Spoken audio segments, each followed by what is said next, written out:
Below is a radio, which you can see. It also has a DVD and CD player down in here, which will play through the main TV.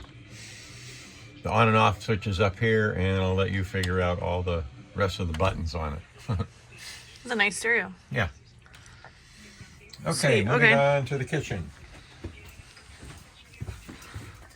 Some of the lights that are not controlled by the main light switch, they're going to be push button lights or little lever lights that are on the side. You'll be able to figure that one out. The range hood and fan operates on 12 volt.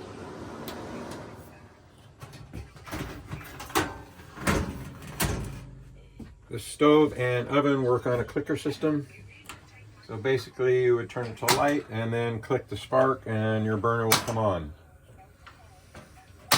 Keep in mind these burners do not have any kind of safety issue with them, so if you have a burner that's slightly turned on and no flame, you will experience gas coming out of there. Your oven you would light similarly, only this one you have to light with a matchstick. You turn it to pilot, push it in, and then strike down below where the pilot light is until it lights. Okay.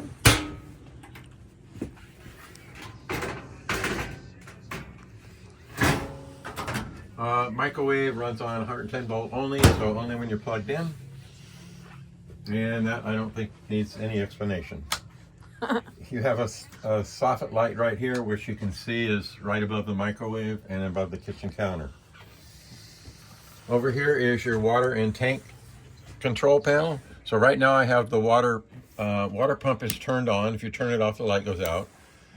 You have two different types of, you have one water heater with two different types of operational heat. So you have propane and the light will come on. You also have electric. You can use either or both.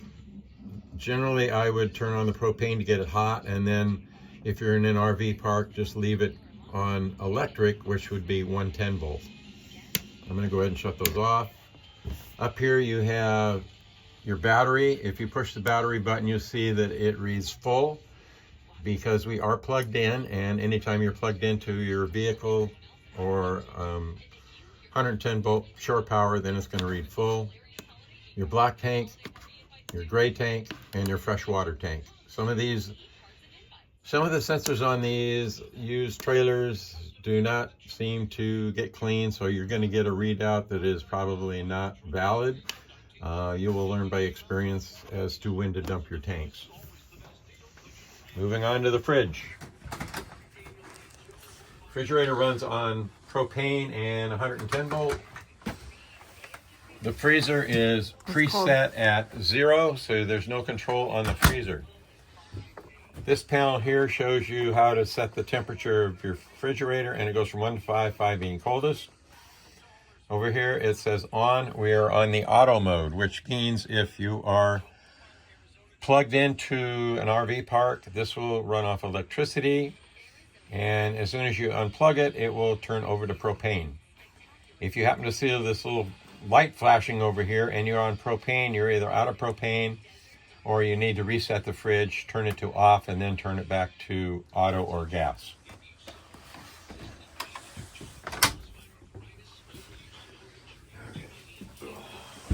Okay, down here is your main converter panel. This has all of your breakers and all of your fuses. Each fuse has a little LED light next to it, and if that light goes on, then that fuse is burnt out. You will also see that light in here, so if you come in and see a little light in there, you got a fuse burned out. Down here is a propane and carbon monoxide detector, and this was added by the previous customer, and I'm not really sure. It's some kind of a Maybe CO2 or something. CO2 detector as well. This down here is your main GFI breaker. So if that pops, then you need to push that to reset it. You've got lots of different storage down here, options.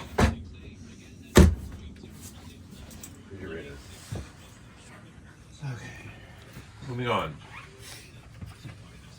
Oh, cool. So your TV swivels all the way around, and it does have a little locking mechanism in the back. Right now this is plugged into 12 volts, so this will run off at 12 volt. And I don't know where the remote is. Oh, delay that. I do know where it is. So you have a remote here. This right now is running off the antenna. I don't see an antenna crank. Oh, no, I don't see an antenna crank. Oh, it's over here. So your antenna is over here. You can adjust the antenna by pushing this little button and turning it to get the best picture. This is a sensor also for the antenna, and the higher the blue lights go, the better the reception. It also has an on-off switch, and this is basically your antenna booster. This also light needs to be turned on because this is part of the antenna system. So if you're watching TV through the antenna, that needs to be turned on. And like I said, you are plugged into 12 volt right now. This would be a coax cable for satellite if you so desire to put satellite on. This is a remote for the radio, which is up front. Okay. Maybe they used to have DirecTV or Dish. This is a DirecTV or Dish, and I think the Dish is actually sitting in the shower. Not advisable to use it there, however. Yeah, no kidding. Okay, I'm going to go ahead and shut the TV off. Okay. Boom. Put that back in place. Let's see, kind of locking mechanism on it. Yeah. Okay, so there's a locking mechanism on the TV for when you're driving. Right here. You see this little catch right here? Yep. Okay. So you're going to push the TV up back against that Okay. to click it in. Okay. Oh, yep. Okay. Okay.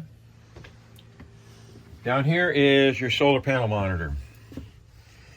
Basically, that's all it is a monitor that tells you what your battery is doing, how your battery is being charged, and whatnot. And it just monitors your solar panels to make sure that it does not overcharge your batteries. It's called a float charger.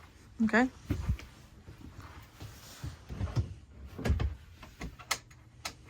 Lights underneath the bed. On that side of the bed, you also have a USB charger and a plug. This side, you have a 110 plug.